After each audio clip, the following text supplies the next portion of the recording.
শ্রীকৃষ্ণ হিন্দু ধর্মের অন্যতম প্রধান দেবতা, যিনি বিষ্ণুর অষ্টম অবতার হিসেবে কিন্তু পরিচিত। আর তার দেহের রং নিয়ে কিন্তু বহু বিতর্ক, কাহিনী এবং দার্শনিক ব্যাখ্যা কিন্তু পাওয়া যায়। পৌরাণিক গ্রন্থ, বৈষ্ণব সাহিত্য এবং বিভিন্ন ধর্মীয় গ্রন্থে শ্রীকৃষ্ণের গায়ের রঙকে কখনো কালো, কখনো শ্যামবর্ণ বা কখনো নীল বা কখনো ঘন শ্যামবর্ণ হিসাবে কিন্তু বর্ণনা করা হয়েছে। আজ আমরা শ্রীকৃষ্ণের এই যে গায়ে বিভিন্ন রং, কেন এটা হয়েছে, তার পিছনে ধর্মীয় এবং বৈজ্ঞানিক দৃষ্টিভঙ্গি কি আছে এবং এর যে প্রতীকী ভাব, সেটা নিয়ে একটুখানি বিশদভাবে আলোচনা করব। আপনারা সবাই জানেন যে শ্রীকৃষ্ণের নীলবর্ণ হওয়ার পিছনে রয়েছে বেশ কয়েকটা গল্প। শ্রীকৃষ্ণের রং কেন নীলবর্ণ বা শ্যামবর্ণ ছিল তা নিয়ে কিন্তু বিভিন্ন পৌরাণিক কাহিনী এবং আধ্যাত্মিক ব্যাখ্যা রয়েছে। পুরাণ, বৈষ্ণব সাহিত্য এবং দর্শনে তার গায়ের রঙকে শ্যাম, ঘনশ্যাম এবং নীলমণির মতো উজ্জ্বল বলে বর্ণনা করা হয়েছে। শিশু কৃষ্ণ যখন গোকুলে ছিলেন তখন রাজা কংস তাকে হত্যা করার জন্য পুতনা নামে এক রাক্ষসীকে পাঠায়। পুতনা এক সুন্দরী নারীর রূপ ধারণ করে কৃষ্ণকে বিষাক্ত স্তন্যপান করানোর চেষ্টা করেন। কৃষ্ণ সেই বিষ তো পান করেই ছিলেন, কিন্তু তার কোনো ক্ষতি হয়নি, বরং তিনি পুতনার জীবন শক্তি শোষণ করে নিলেন এবং তাকে ধ্বংস করেন।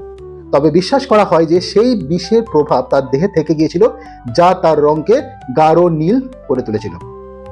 এছাড়া আরও একটা কাহিনী কিন্তু প্রচলিত রয়েছে, সেটা হলো কালীয় নাগের দমন।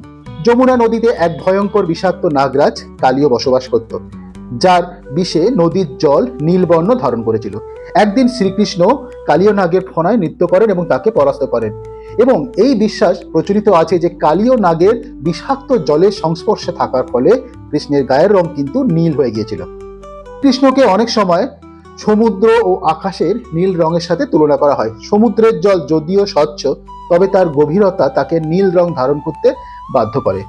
শ্রীকৃষ্ণীয় অসীম শক্তির আধার এবং তার মহিমা অনন্ত, তাই তার রঙও সেই অসীমতার প্রতীক হিসাবে নীল বলে বর্ণিত হয়।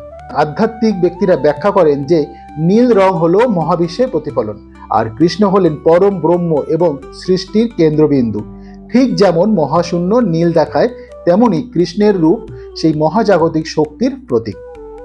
এছাড়া বিষ্ণুর যেহেতু গায়ের রং নীল ছিল এবং কৃষ্ণের ঐশ্বরিক রূপ, হিন্দু ধর্মে আপনারা সকলেই জানেন যে বিষ্ণুকে সাধারণত নীল বর্ণের দ্বারা চিত্রিত করা হয়, কারণ তিনি অসীম, শাশ্বত এবং সর্বশক্তিমান। যেহেতু কৃষ্ণ হলেন বিষ্ণুর অষ্টম অবতার, তাই তার রঙও ঐশ্বরিক শক্তির প্রতীক হিসাবে নীল বা শ্যামবর্ণ হিসাবে কিন্তু বিবেচিত হয়। এবারে চলুন বিভিন্ন গ্রন্থে বা ধর্মীয় গ্রন্থে কেন শ্রীকৃষ্ণের গায়ের রং নীল বা কালো, কি কি ব্যাখ্যা করা হয়েছে তা একটু ছোট্ট করে জেনে নিন। তার মধ্যে উল্লেখযোগ্য হচ্ছে শ্রীমদ্ ভগবদ গীতা ও মহাভারত, ভাগবত পুরাণ, বিষ্ণু পুরাণ, আর হচ্ছে বৈষ্ণব সাহিত্য। চলুন আমরা এবার এই বিষয়গুলো সম্পর্কে আলোচনা করব। তবে হ্যাঁ, মূল বিষয়ে ঢোকার আগে আমি আপনাদের সকলের কাছে অনুরোধ করব, যারা এখনো পর্যন্ত আমার এই চ্যানেলটিকে সাবস্ক্রাইব করেননি, প্লিজ সাবস্ক্রাইব করুন। আর ভিডিওটা ভালো লাগলে অবশ্যই লাইক করুন এবং শেয়ার করে অন্যান্যদের দেখান। আর যদি কোনো নতুন তথ্য আপনাদের কাছে থেকে থাকে তাহলে প্লিজ কমেন্ট বক্সে কমেন্ট করে জানাতে কিন্তু ভুল করবেন না। তাহলে চলুন এবার মূল আলোচনায় ঢোকা যাক। ভাগবত গীতা, মহাভারত এবং ভাগবত পুরাণে কম বেশি কিন্তু একই রকম বর্ণনা দেওয়া আছে ভগবান শ্রীকৃষ্ণের গায়ের রং কেন কালো বা নীল সেই বিষয়ে। অনেকটাই হয়তো আমরা একসাথে মিলিয়ে ফেলতে পারবো। চলুন এটা আলোচনা করে দেখি। মহাভারতে শ্রীকৃষ্ণের কি কি বর্ণনা দেওয়া আছে।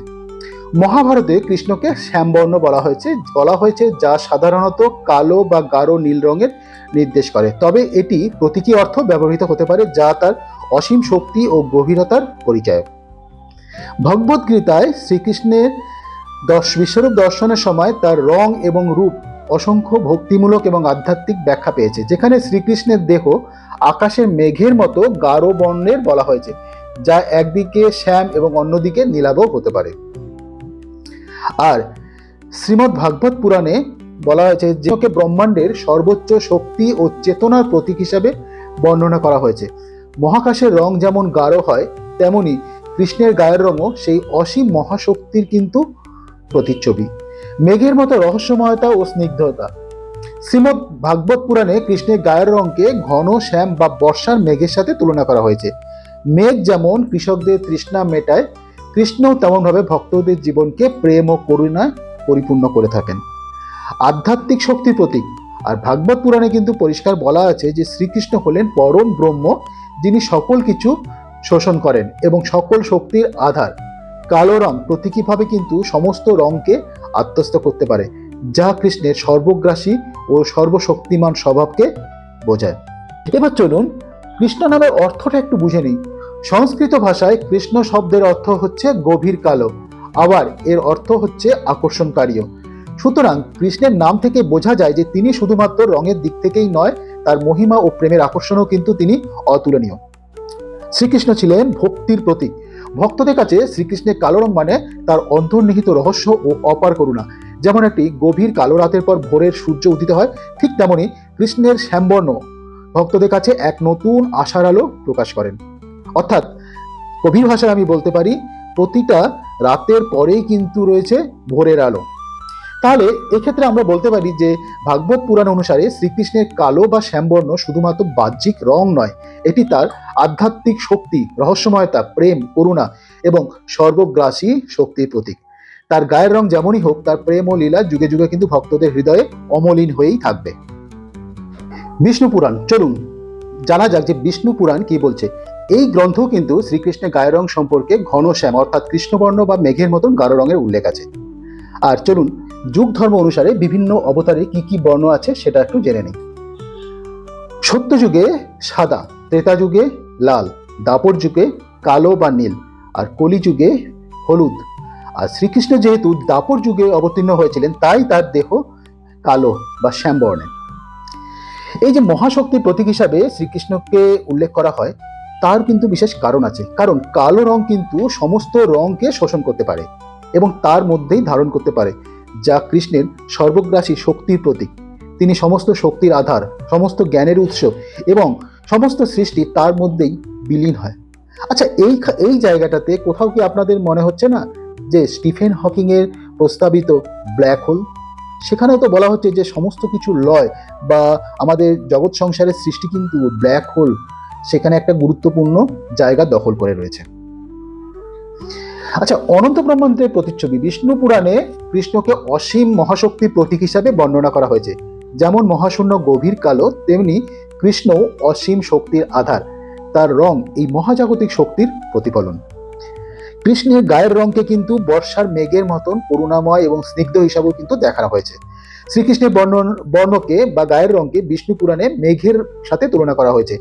যেমন বর্ষার ঘন কালো মেঘ শান্তি ও সজীবতা আনে, তেমনি শ্রীকৃষ্ণও তার ভক্তদের জন্য আশ্রয় ও পরমানন্দের এক উৎস। কৃষ্ণ নামের অর্থ, সংস্কৃত ভাষায় কৃষ্ণ শব্দের অর্থ গভীর কালো, যা তার গায়ের রঙের সাথে মিলে যায়। তবে কৃষ্ণ শব্দের আরও একটি অর্থ হলো আকর্ষণকারী, অর্থাৎ যিনি সবাইকে প্রেম ও ভক্তির বন্ধনে আকৃষ্ট করেন।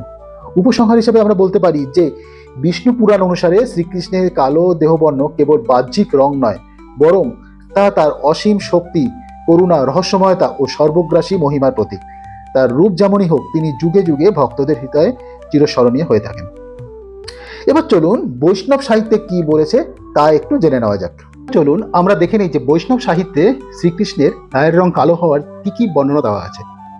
বৈষ্ণব কবিরা শ্রীকৃষ্ণকে নীলরত্ন, নীলকান্ত, শ্যামসুন্দর ইত্যাদি নামে অভিহিত করেছেন, যা তার গভীর নীলবর্ণের দিকে ইঙ্গিত করে।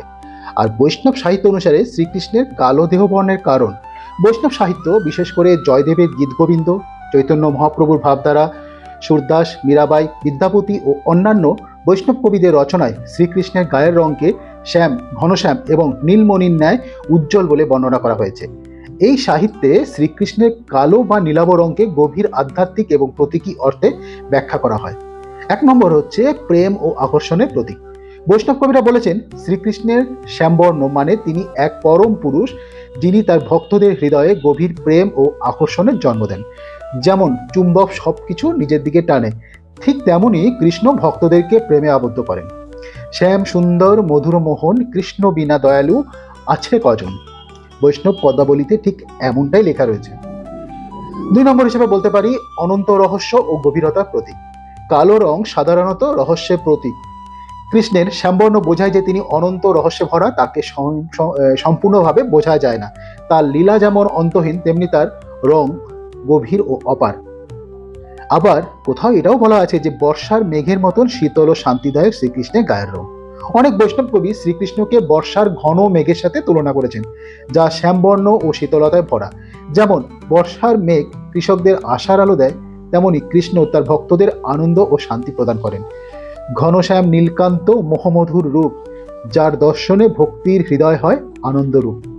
জয়দেবের গীত গোবিন্দে এমনটাই কিন্তু লেখা রয়েছে। কৃষ্ণ এই নামের গভীরে অনেক তাৎপর্য রয়েছে। সংস্কৃত ভাষায় কৃষ্ণ শব্দের দুটি অর্থ রয়েছে।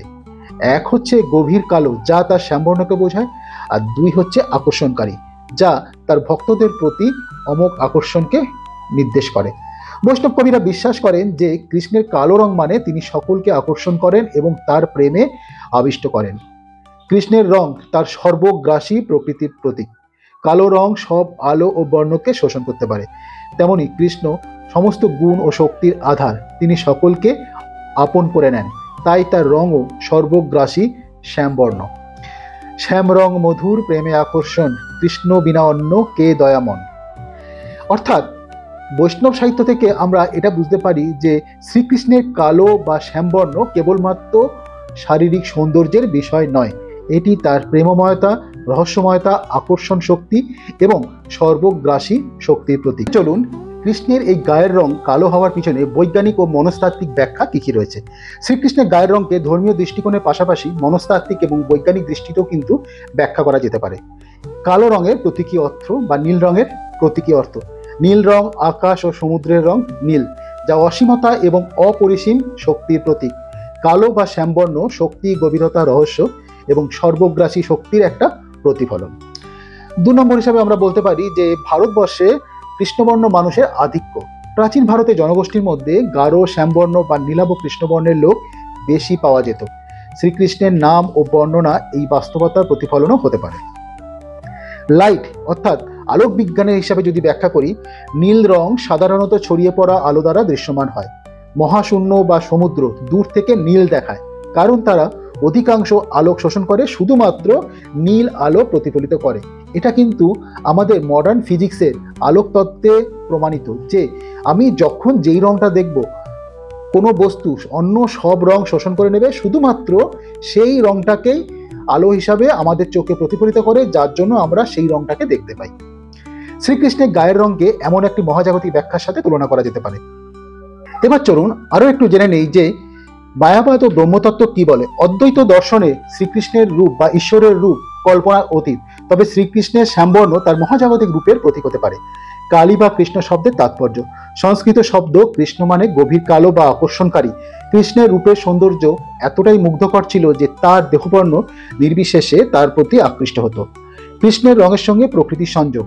মেঘের মতো শ্যামবর্ণ কৃষ্ণকে কৃষক ও গোপগণ গভীর মেঘের সঙ্গে তুলনা করতেন। সমুদ্রের মতো নীলবর্ণ, যার গভীরতা ও শক্তি কিন্তু অসীম। অর্থাৎ এই সমস্ত আলোচনা থেকে আপনারা বুঝতে পারছেন যে শ্রীকৃষ্ণের দেহবর্ণ বা গায়ের রং সম্পর্কে বিভিন্ন ব্যাখ্যা থাকলেও তার প্রকৃত রং যাই হোক না কেন, তিনি ছিলেন প্রেম, করুণা এবং জ্ঞানের প্রতীক। নীল শ্যামবর্ণ তার অপরিসীম শক্তির পরিচয় এবং তার আধ্যাত্মিক মহিমার প্রকাশ। শ্রীকৃষ্ণকে রঙের তুলনায় তার লীলার গভীরতা এবং দর্শনের ভিত্তিতে বোঝাই কিন্তু অনেক বেশি গুরুত্বপূর্ণ। শ্রীকৃষ্ণের গায়ের রং যাই হোক না কেন, তিনি যুগে যুগে ভক্তদের হৃদয়ে কিন্তু চিরসবুজ হয়েই থাকবেন। অর্থাৎ তাহলে আপনারা এই ভিডিওর মাধ্যমে পরিষ্কার বুঝতে পারলেন যে শ্রীকৃষ্ণের গায়ের রং কালো বা নীল এই হওয়ার কি মহিমা। যদি এই ভিডিওটা আপনাদের ভালো লেগে থাকে তাহলে অবশ্যই লাইক করবেন এবং কমেন্ট বক্সে যদি এর বাইরে কোনো নতুন তথ্য জানা থাকে তাহলে অবশ্যই কমেন্টে জানাবেন। আর এখনো পর্যন্ত যদি আমার এই চ্যানেলটিকে সাবস্ক্রাইব না করে থাকেন তাহলে প্লিজ সাবস্ক্রাইব করুন আর পাশের বেল আইকনটি প্রেস করে রাখুন, তাহলে ভবিষ্যতে যখনই কোনো ভিডিও আপলোড হবে খুব সহজেই নোটিফিকেশন কিন্তু আপনাদের কাছে পৌঁছে যাবে। তাহলে আজ এইটুকুই থাক, খুব তাড়াতাড়ি আমরা ফিরে আসবো নতুন ভিডিও নিয়ে। ধন্যবাদ আপনাদের সকলকে এই ভিডিওটা শেষ পর্যন্ত দেখার জন্য।